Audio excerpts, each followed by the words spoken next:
Friends, welcome to ideal English tutorial.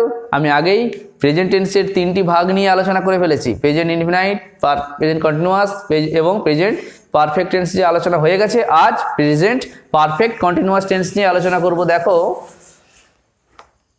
বর্তমানকালে কোনো কাজ কিছু সময় ধরে চলিতেছে বা ঘটিতেছে বোঝালে, অর্থাৎ বর্তমানকালে কোনো কাজ চলিতেছে কিন্তু সেটা কিছু সময় ধরে বোঝাবে, অর্থাৎ টাইমটা এখানে বোঝাবে যে কতক্ষণ চলছে।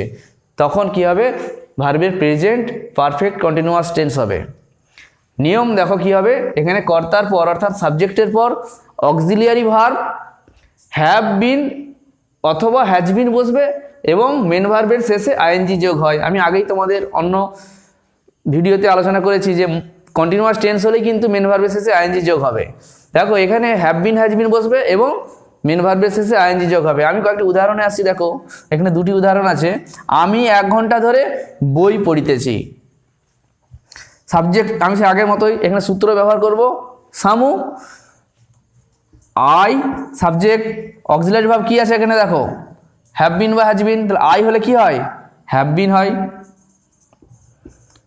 I have been. মূল ভার্ব কি এখানে? দেখো, বই পড়া অর্থাৎ রিড। মূল ভার্বের সঙ্গে কি হবে? আইএনজি যোগ হবে। তাহলে আই হ্যাভ বিন রিডিং। কি পড়ছি? অবজেক্ট বই। I have been reading book. লেখা আছে দেখো 1 ঘন্টা ধরে, এই সময়টা বোঝাচ্ছে এখানে, অর্থাৎ এই আদার্সটা কীভাবে কী করবো? সময় ধরে 1 ঘন্টা ধরে, এখানে আমি আদার্সটাকে ইউজ করব ফর অ্যান আওয়ার, অর্থাৎ 1 ঘন্টা ধরে। এর মানে হলো ইংরেজিতে হবে এটি ফর অ্যান আওয়ার। এরপরে দেখো, রাম সকাল থেকে খেলিতেছে। সাবজেক্ট রাম। রাম হলে অক্সিলারি ভার্ব কি হবে? Has been. মেন ভার্ব কি? খেলা।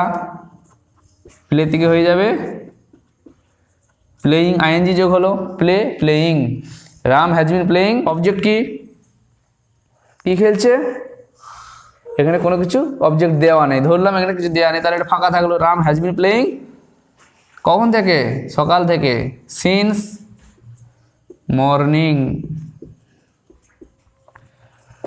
অর্থাৎ দেখো, আমি এখানে লিখলাম যে সিন্স মর্নিং, এর অর্থ হলো সকাল থেকে। আর আগের বাক্যে লিখেছিলাম 1 ঘন্টা ধরে, তখন লিখেছিলাম ফর।